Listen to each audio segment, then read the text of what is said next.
My key didn't jam, it didn't slip, it just stopped, halfway in, like the door had forgotten me. Have you ever felt that? That quiet moment where something familiar suddenly turns foreign, like it's rejecting you. Before we continue, please hit the like button, subscribe to the channel, and turn on the notification bell for updates. I stood there, staring at the brass key in my hand, the same one I'd used for over 30 years. Same grooves, same scratches, same weight. But the lock wasn't mine anymore. I'm Ilaris Vane. I'm 74 years old, and that door? That's supposed to be my home. I tried again, slower this time, careful. Nothing. A faint click, but not the kind that lets you in, the kind that tells you you don't belong here. I leaned closer, squinting at the handle. That's when I saw it. New screws, shinier metal, different lock. My stomach tightened. Not panic, not yet. Just something cold, something that didn't make sense. Then I heard it, a sound from inside. Footsteps. Not imagined, not faint, real. Someone was in my house.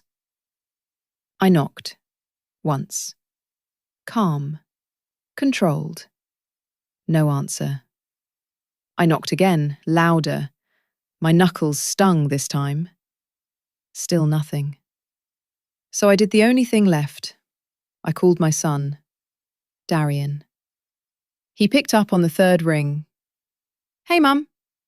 Normal voice, casual, like I wasn't standing outside my own house with groceries melting at my feet. "Darian," I said, and even to me my voice sounded thinner than usual. "When did you move out?" There was a pause. Not confusion, not surprise, just a pause. Then he said it, flat, almost amused. "We didn't." Silence pressed into my ear. "We just changed the locks." I didn't understand it right away. Maybe you wouldn't either, because how do you process that? How does your own child say something like that, like it's normal? I looked at the door again, at the windows, at the curtains drawn tight like secrets. "Darian," I whispered, "what are you talking about?" But the line was already dead. He hung up, just like that. I lowered my phone slowly, staring at my reflection in the dark glass of the window. I looked smaller, somehow. Older. Like I had just been erased from something I built with my own hands. And then, inside the house, the lights went out. If they didn't move out, then why couldn't I get in? That question sat in my chest like something heavy and unmoving. I didn't leave. Not right away. "No what?" "They've been telling people you moved in with family," he said carefully. "They've had people over, contractors, even a real estate agent last week." A real estate agent? My chest didn't tighten this time. It hollowed out.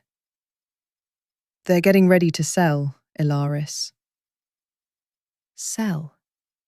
My house? Without me?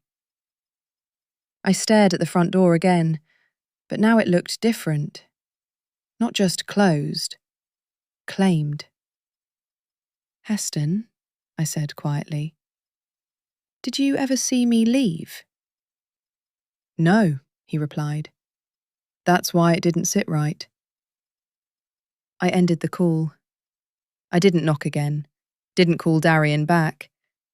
Instead, I picked up my groceries, soft, leaking, ruined, and walked away from the house I still legally owned.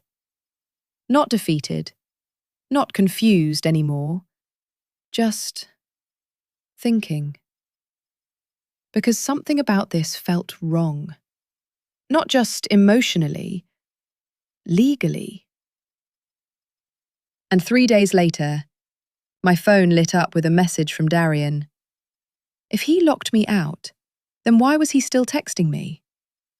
I didn't open the message right away. I just stared at it, let it sit there on the screen like it might explain itself if I gave it enough time. Have you ever noticed that? How the truth sometimes waits, but only if you're willing to look at it properly. Finally, I tapped it. The mortgage is due. I blinked once. Then another message came in. Did you pay it? I read those 2 lines over and over again.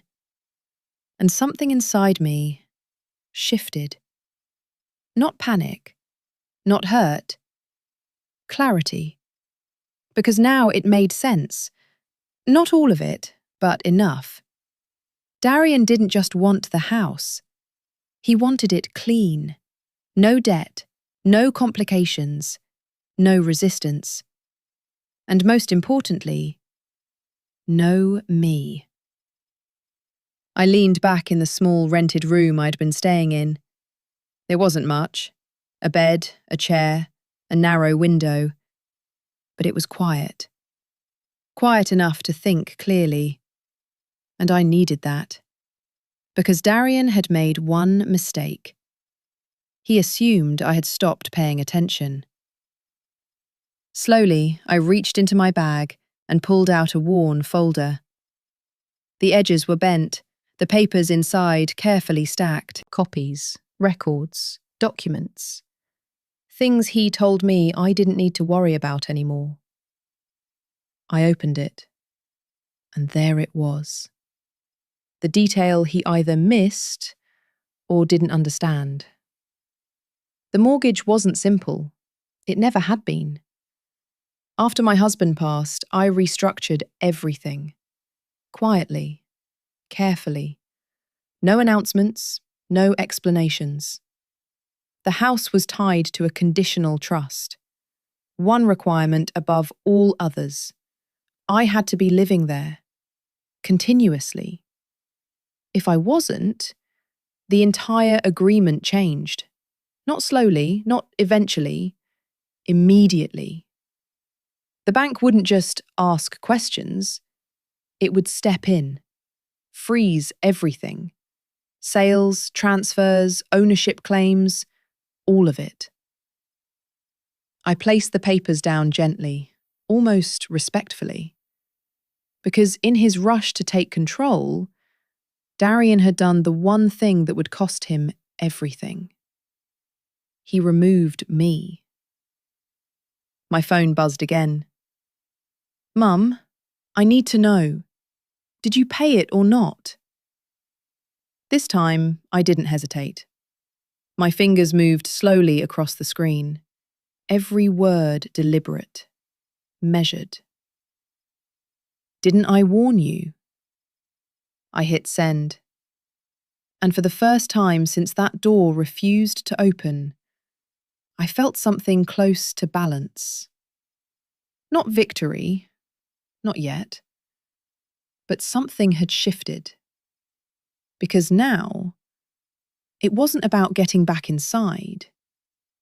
It was about what happens when everything he built starts collapsing.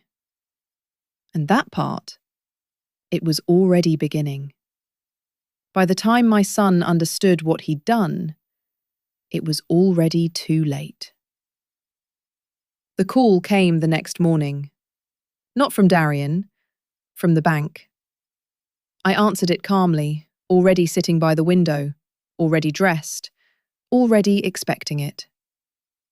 Mrs. Vane, the voice said, careful and professional. We've encountered an issue regarding your property. Issue. That's a gentle word for something that's about to unravel lives. I didn't interrupt. I just listened. They explained it exactly how I knew they would. The occupancy clause had been breached. The trust had been triggered.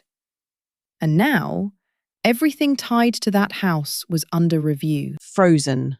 No sale, no transfer, no refinancing. Nothing moves forward. I thanked them, politely, then hung up. Because the rest, I could already imagine. And I was right. Across town, inside that house, my house, Darian was pacing. I could picture it perfectly. The way he runs his hand through his hair when things slip out of his control. The way his voice rises when he doesn't understand something. Phones ringing, emails stacking up. Lyra standing nearby, no longer composed, no longer smiling. "What do you mean it's frozen?" she demanded. "I don't know," Darian snapped.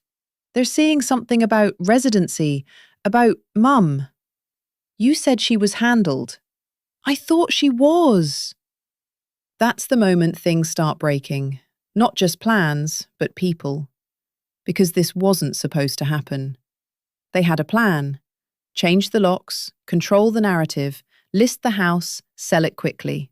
Simple, clean, final. But they didn't read what they signed.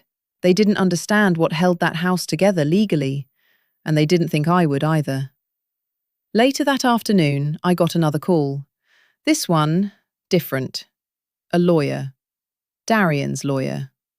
The tone was softer now, careful, almost respectful. They wanted to resolve the situation, wanted me to return home. Funny how quickly things change when control slips. I stood by the window, looking out at a quiet street that wasn't mine, but for now, it was enough. Because the truth had finally surfaced. Not loudly, not dramatically, but effectively. Darian thought locking me out would give him everything. But what he really did was lock himself into consequences he couldn't escape. And those consequences? They were just getting started. The first thing Darian learned was that banks don't wait for explanations. They act fast. Within 2 weeks, the house stopped being his plan and became a legal problem. Inspections were scheduled without asking him. Notices arrived with language he couldn't argue with. Words like breach, misrepresentation, unauthorized exclusion. Because that's what it was. Let me make this clear, because this is where everything finally comes together. Logical payoff. The house was never fully his to take. Years ago, after my husband died, I placed it into a conditional trust tied to my residency. As long as I lived there, everything remained stable. Payments, ownership structure, protections. But if I was removed, especially unlawfully, the agreement didn't just weaken, it collapsed into enforcement. That's exactly what happened. By changing the locks and falsely presenting me as moved out, Darian triggered a violation. Not mine, his. The bank stepped in immediately. The property was frozen, then placed under controlled liquidation oversight. Meaning? No private sale, no profit, no control. Just process and consequences. Emotional payoff. The day I walked back into that house, the door was open. Not for me, for the bank. I stepped inside slowly. The air felt different. Not hostile, not warm either, just empty. Darian was there, standing in the living room like someone waiting for a verdict that had already been decided. He looked smaller, not physically, something else, like certainty had been stripped away. He opened his mouth, closed it, tried again. Nothing came out. And I realized in that moment, I didn't need answers anymore. I had them. So I didn't argue, didn't ask why. I just looked at him. And then I walked past him. That was enough. Consequence payoff. The legal aftermath was precise and unforgiving. Darian and Lyra faced financial penalties tied to attempted fraudulent representation. Their credit collapsed under the weight of it. The sale they planned never happened. The house was sold, but not by them, by the bank. After fees, penalties, and legal costs, they walked away with nothing. Less than nothing, actually. Debt followed them out. As for me, I wasn't left with the house. But I wasn't left with nothing either. The assets outside the trust remained untouched. Enough for stability, enough for choice. Heston helped me find a smaller place. Quiet. Simple. Mine. No extra rooms, no echoes of people who overstayed their place. Just space that answered to me. Final resolution moment. A few weeks later, I stood in front of my new door. I held the key for a second longer than necessary. Then I slid it in, turned it. It clicked. Smooth, certain, no hesitation, no resistance. I stepped inside, closed the door behind me, and listened to the silence settle exactly where it should be. Controlled, owned. And this time, no one else had a key.